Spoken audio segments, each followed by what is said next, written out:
Hey everyone, Seth Campbell here. Welcome back to Segway Plays Donkey Kong 64. In the last episode, we tackled yet another infuriating old arcade game, and finally made our way here to Gloomy Galleon, the new world that we actually opened a while ago. So now we begin exploring it. And conveniently, as we enter as Chunky, there are a couple of pineapple switches right here that open this gate. Now, Gloomy Galleon, I hinted at this in Frantic Factory. Gloomy Galleon functions in such a way that we will not be able to just take one Kong and do everything and then take another Kong and go do everything for them in the way that the previous levels largely could. It is going to have to be a very much collaborative effort. For starters, you'll see we can't actually get up to these platforms now. So we open the gate, but we'll have to come back here later and find another way to get up there. This trail might indicate that having Lanky Kong here would have been a good idea, but let's see. According to this sign, the Lighthouse is that way. But there are some chunky bananas. Banana port 1. Leading into what appears to be a shipwreck. Again, I think I'm sensing the theme. There's Kaboom and a couple of clobbers. So not anymore. There are these 3 big chests. And a yellow balloon. Gotta remember to come back here, I guess. So you might think we need to find keys. Or we could just punch them. Don't try this at home, kids. You'll end up just breaking your hand.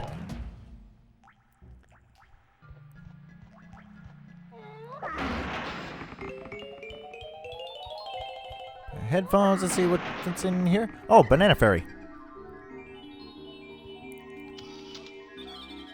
See if I have an easier time with this time.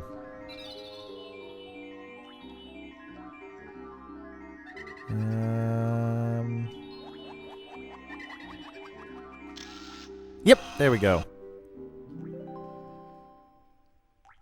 So that's a good start.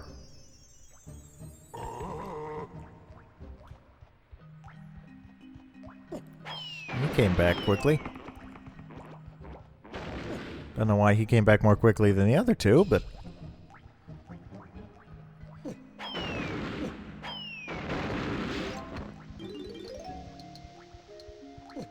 yeah, there seem to be a lot of shipwrecks in this cavern. They're shipwrecked. They might as well be shipwrecked. There's a gate we can punch down. It's another Genesis reference. A lot of those in this Let's Play. Another Battle Arena pad. More critter carnage. So, critters. So as I fight these critters, I'll actually tell you a little bit about why you probably didn't recognize that Genesis reference, because it's from the album Calling All Stations, which is the one album after Phil Collins left the band, and Ray Wilson was the singer. And a lot of people feel like it's not really Genesis, but it's worth listening to. I mean, Tony Banks and Mike Rutherford wrote some great songs. Ray Wilson delivered some great vocal performances. And Shipwrecked is one of a few really nice songs on that record. So, check it out.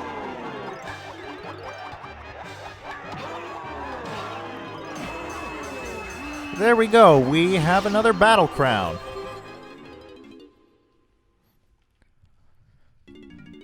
See, having Chunky punch things is an early sign of this level. There's a barrel cannon, and we find that up here is where Cranky Kong has set up his lab. Let's see if he has anything for us. I don't think he does. Nope. No, I am not playing Jetpack again. We're not doing that. Okay, a lot of red bananas here. Oh. Remember to come back as Diddy Kong.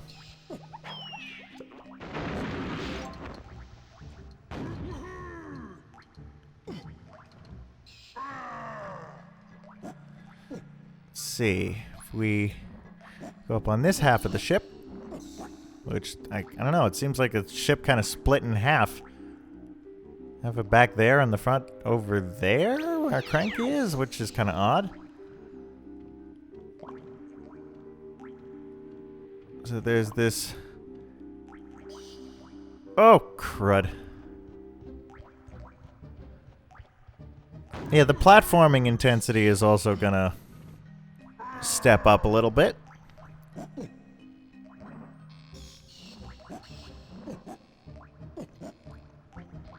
So yeah, there's this plank walkway with a few green bananas on it. Leads to a trough and scoff portal, but obviously there's no reason for us to go there yet.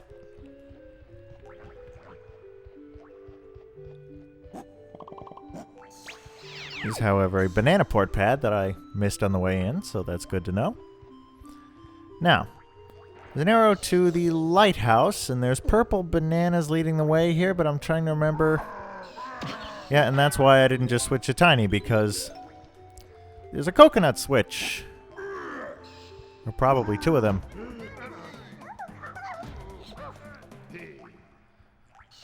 Then this thing, as well, is in the other way. I'll introduce you to him. This is a Kasha. Little Kremling with a Viking helmet and a giant club that takes two... it takes a full half melon. Nothing can defeat him except for two things. Using a musical instrument, or... Oops. Oh, he's laughing at me because I missed. Your shockwave move. That is your best bet. There's a lanky switch there. There's peanut switches here. There's a tiny switch here.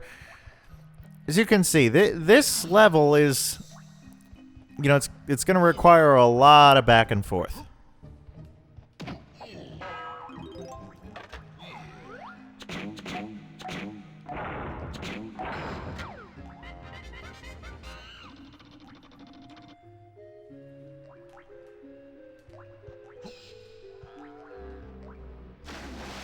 But here,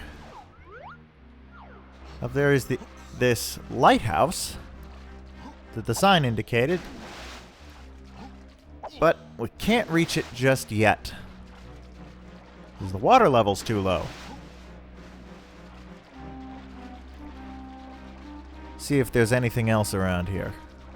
Well, there's a door or a blockade of some sort that has a swordfish on it.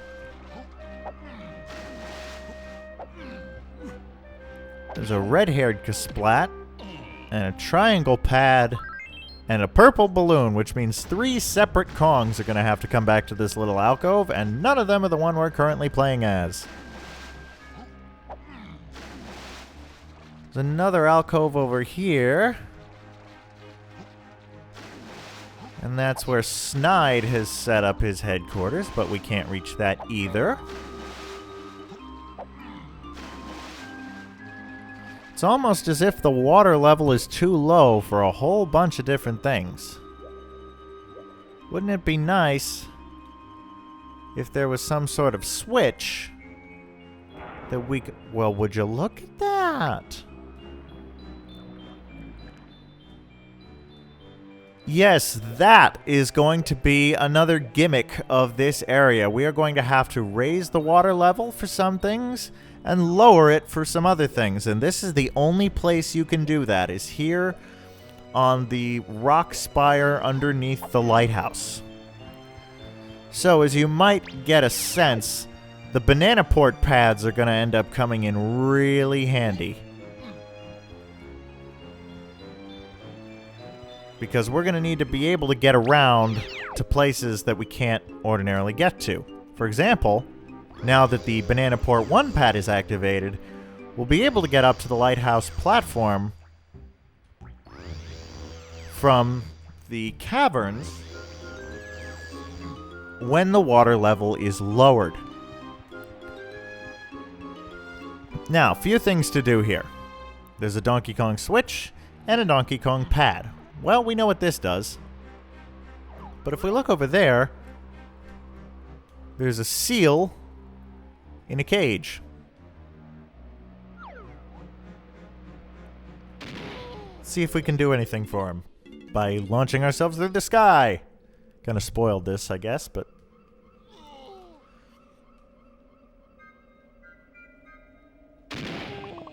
Beautiful sunset, I gotta say.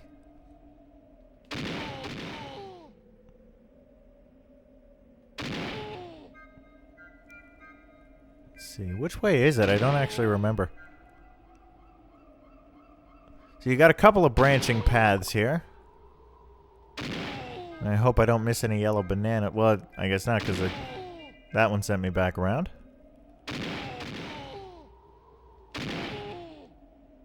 And, well, so did that one. So that must mean this one? Oh, no. Well. Oh, well, I ended up getting a coin, but I don't think that's how I was supposed to get it. Oh, yellow balloon there, too. Good to know.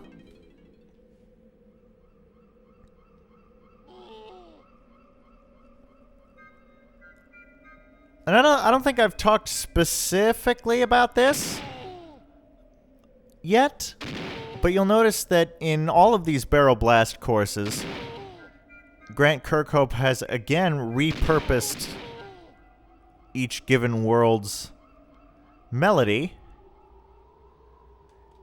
and just given it... Oh, there's another coin. The sparsest possible, highest possible range. Just some nice flute harmonies or something. To really indicate, you know, you're way in the air above the clouds.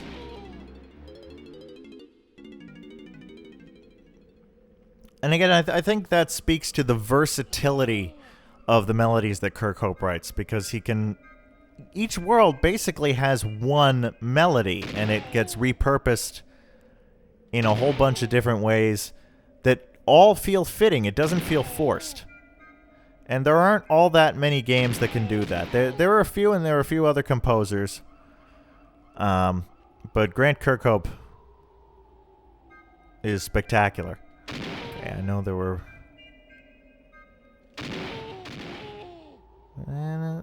I hope I didn't miss any bananas, actually, but here's the DK star. And that, surprise, surprise, frees the seal.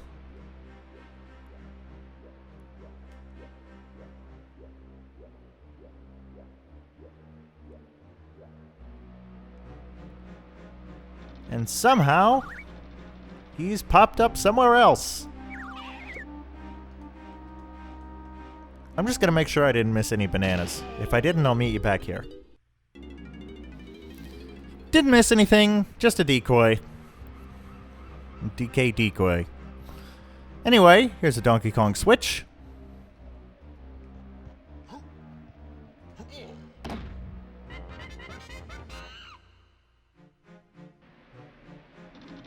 And that opens up an entrance to the lighthouse.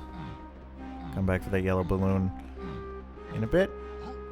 Actually, maybe I can shoot it from here. Does it come around this far? Yes, it does. Nice work by me. Anyway. So basically the sole purpose of that switch is so that nobody other than Donkey Kong can get into the lighthouse.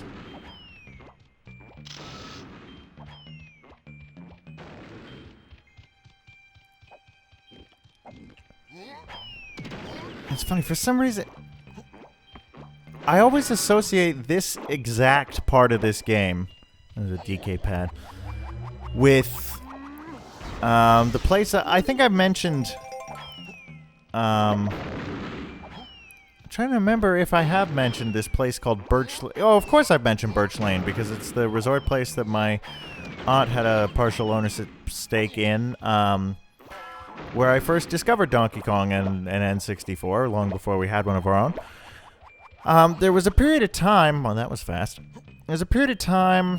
I don't remember what year it was, where the power cord for our N64 was missing, and our house was a bit of a disaster in terms of keeping everything clean and organized, so we had no idea where it was.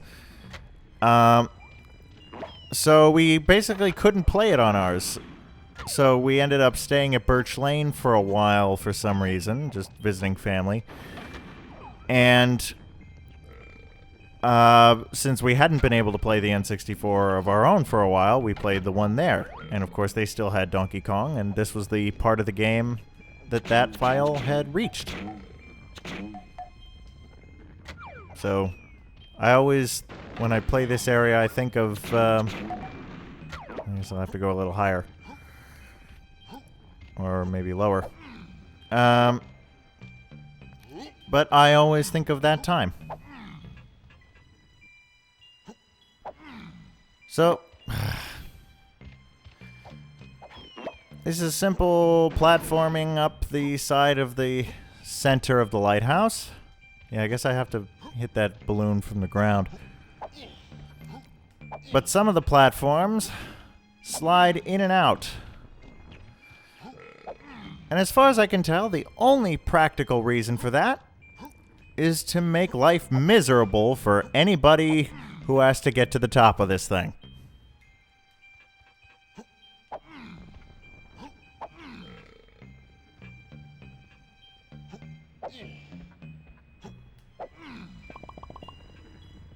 Alright.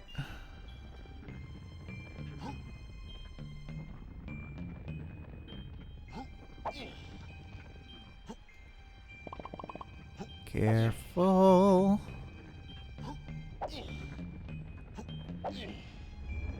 So that doesn't happen. I'll meet you back up there.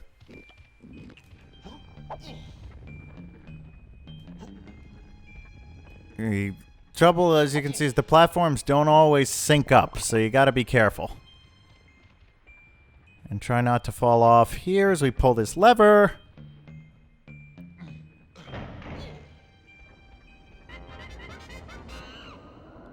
And power up the lighthouse.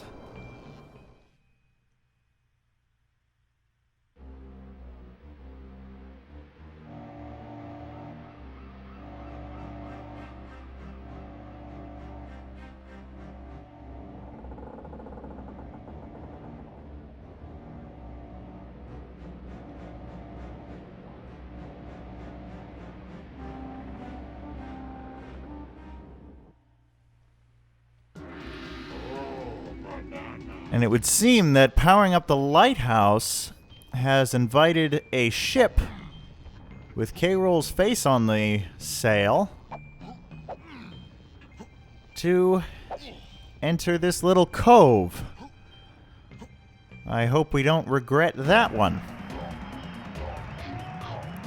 We'll have to see who's on that ship. Before we go anywhere, let's take out the yellow balloon.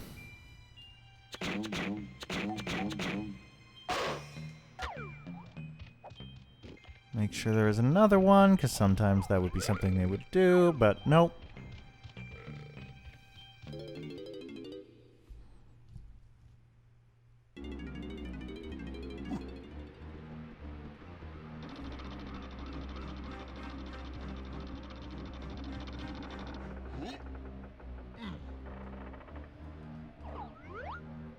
Well, that's pretty ominous.